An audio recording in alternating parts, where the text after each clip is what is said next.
Yaqinda achchiq haqiqat bilan yuzlashdim.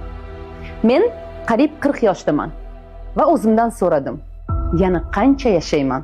O'zbekistonda ayollar o'rtacha 73 yil yashashadi. Demak, mening taxminan 33 yil umrim qolgan.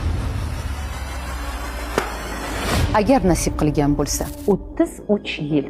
Bu degani tug'ilib 33 yoshgacha yashash. Lekin to'xtang. Ana shu yerda eng katta aldov bor. Vaqt bizga shunday ko'rinadi.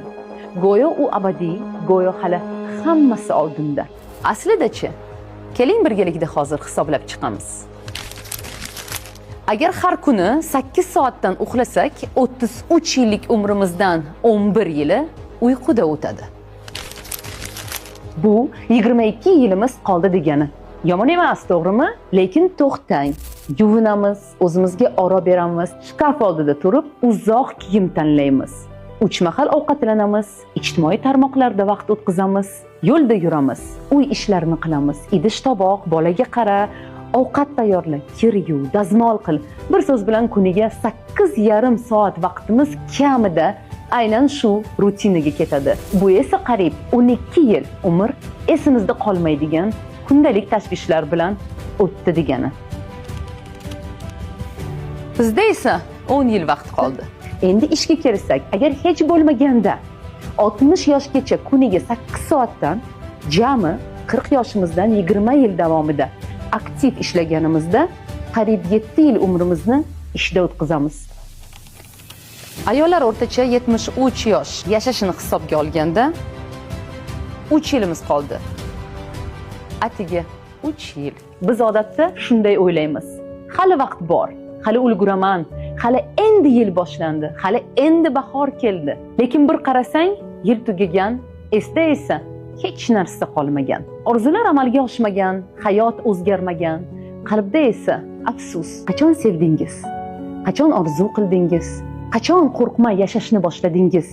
73 ga kirganda emas, hozir o'zingizdan men o'zim uchun yashayapmanmi deb so'rang. Nimani yaxshi ko'raman?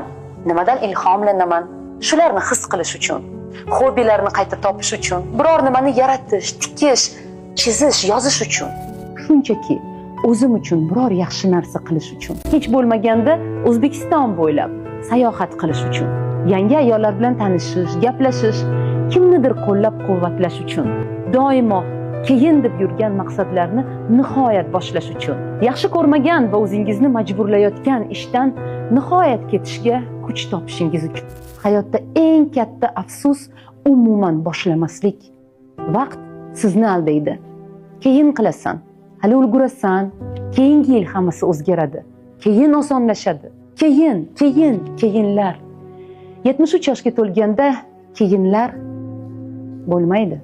Qilib ko'rmaganingiz uchun afsuslanmasligingiz, qo'rquvingizni yenga olmaganingiz, sevaman deb vaqtida aytmaganingiz uchun, dunyoning go'zalligini ko'rmaganingiz, o'zingizga ruxsat bermaganingiz, essiz degan achchiq so'zni ishlatmaslik uchun. O'zingizni aldamang, hozir va shu yerda yashashni boshlang.